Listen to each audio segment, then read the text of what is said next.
কিছু দেখতে। অগ্নি পরেটা খাইয়া একবার নাস্তা চলে গেছে পড়তে, ওর বাবাও খাইছে। এখন দ্বিতীয় নাস্তা বানাইলাম, নুডলস। দেখবেন কত বেলা হয়েছে, বউ ফিফি কি করে, ডাস্টবিন উল্টায় ফেলা। কি হয়েছে, আবার এটা ফেলছিস না? কয়বার ডাস্টবিনটা উঁচু করলাম, এখন তো ফেলাতে পারে নাই। এটাকে যে ফেইলা পুরা একদম কেবল ঝাঁটা দিছি। ওয়েলকাম টু সোমা এখন ভ্লগার। আশা করি আপনারা সকলে ভালো আছেন, আমরাও সকলে ভালো আছি। আমার তো অনেক ফুল গাছ আপনারা দেখেছেন, শুভেচ্ছা নিয়েছেন। আজকে আপনাদের দেখাবো নতুন একটা লিলি ফুল ফুটেছে।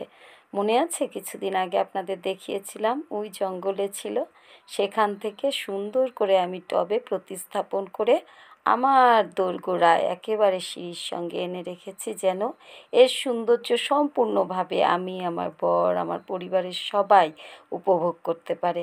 আর আমার মেজো কাকিও ফুল গাছের প্রতি খুব সচেতন। আমার মেজো কাকি বেশ কিছুদিন ধরে বলছিল, ও সোমা ওই লিলি ফুল গাছগুলো এখানে নিয়ে আয়। আজকে আমি টবে প্রতিস্থাপন করে এখানে নিয়ে এলাম, যেন এর সম্পূর্ণ সৌন্দর্য আমরা উপভোগ করতে পারি আর আমাদের বাড়ির একদম সৌন্দর্যটা আরও সুন্দরভাবে ফুটিয়ে তুলতে পারি। এই আবার কোন দেশের স্টাইল, ডাল ঘুটনি দিয়া? ওই কতক্ষণ ইয়ে দিয়ে রাখছি, কচুর শাক রান্না করছি। অগ্নিও জানুক, আপনারাও জানেন, অগ্নিও বুঝতে পারতেছে না, আপনাদের তার সঙ্গে বুঝাই দিচ্ছি। এই কচুর শাক হলো টুমটুম করে কেটে সিদ্ধ দিয়েছি। টুমটুম করে দেখেন অনেক ছিল, এই হাড়ি টুবু সেটা শুকায়, এখন এইটুকু হয়েছে, আরো শুকায় যাবে, জল শুকায়। আমি শুটকি মাছ দিয়ে রান্না করব। এইটা কিন্তু শুটকি দিয়ে খেতে অসাধারণ লাগে, ফ্যান্টাস্টিক। স্পেশালি মার হাতে তো ওহ।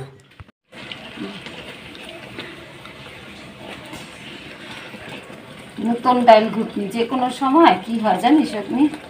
দাঁড়া দেখিস, দেখতে পাবি। ও কি ভেঙে গেছে?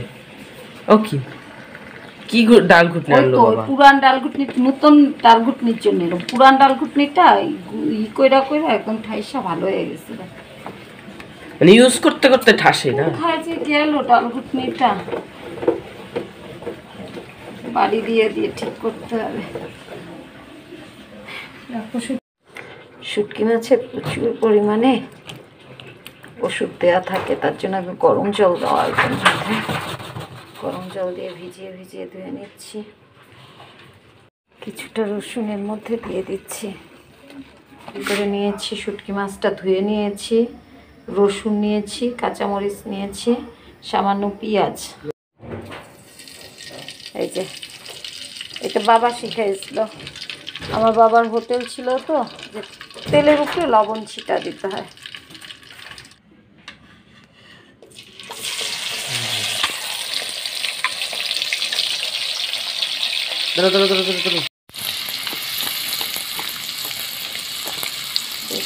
পেঁয়াজ আগে দিয়েছি আর একটু দিলাম।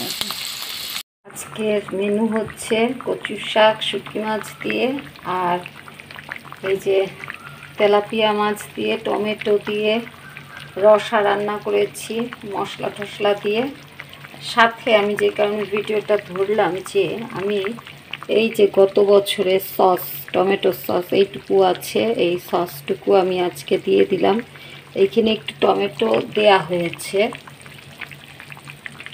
আর এই গতবারের সসটা খুব সুস্বাদু বলে এই সসটা আমি এখন দিয়ে দেব।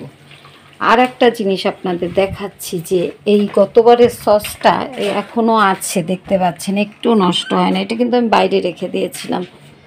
এই যে গতবারের টমেটো সস আপনি আজকে শেষ, আর নাই।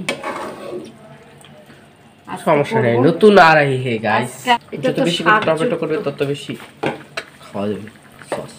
টমেটোটা ঘরে থাকলে সব কিছুর মধ্যে, মাংসর মধ্যে একটু দেওয়া যায়, মাছের রসা একটু দেওয়া যায়, শুটকি মাছে একটু দেওয়া যায়।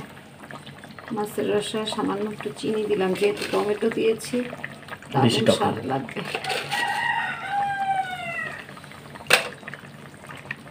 এই কচুর শাক পাইলে আর কিচ্ছু লাগে না, এত স্বাদ। এখন খালি খাবেন ধপা ভাত, আমার ছেলেরা খালি ধপা ভাত খেয়ে নেবে, কোনো না নাই এত স্বাদ।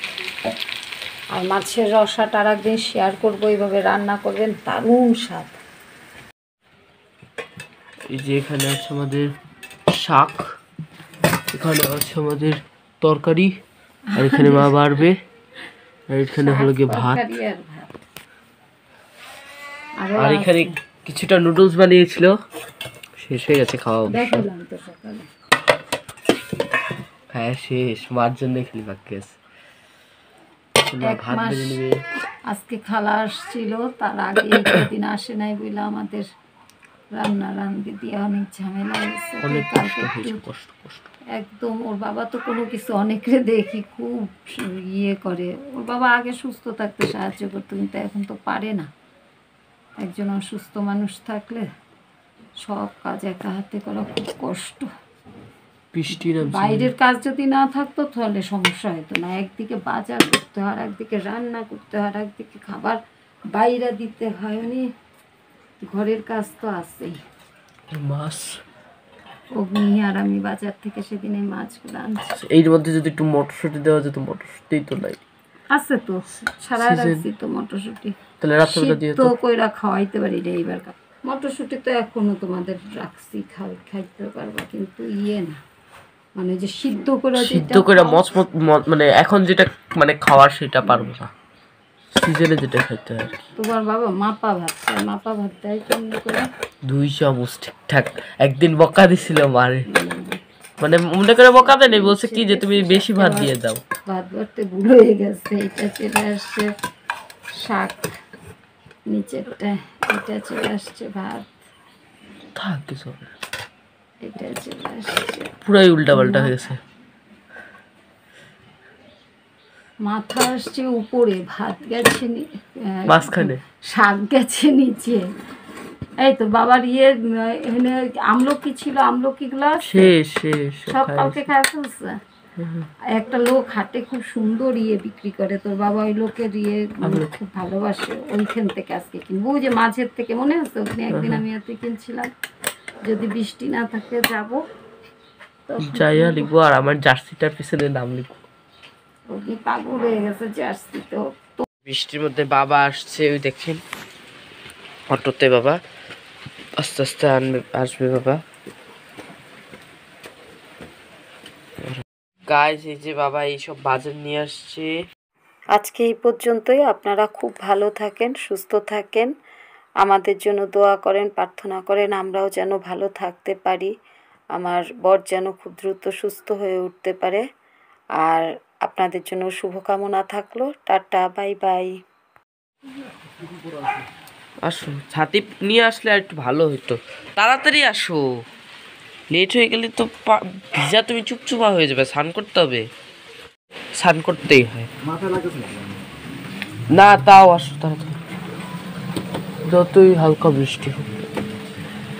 চলে আসছি গাইস, তাড়াতাড়ি আসো, বৃষ্টির আবহাওয়া আবার শুরু হয়ে গেল, ভালো লাগে না।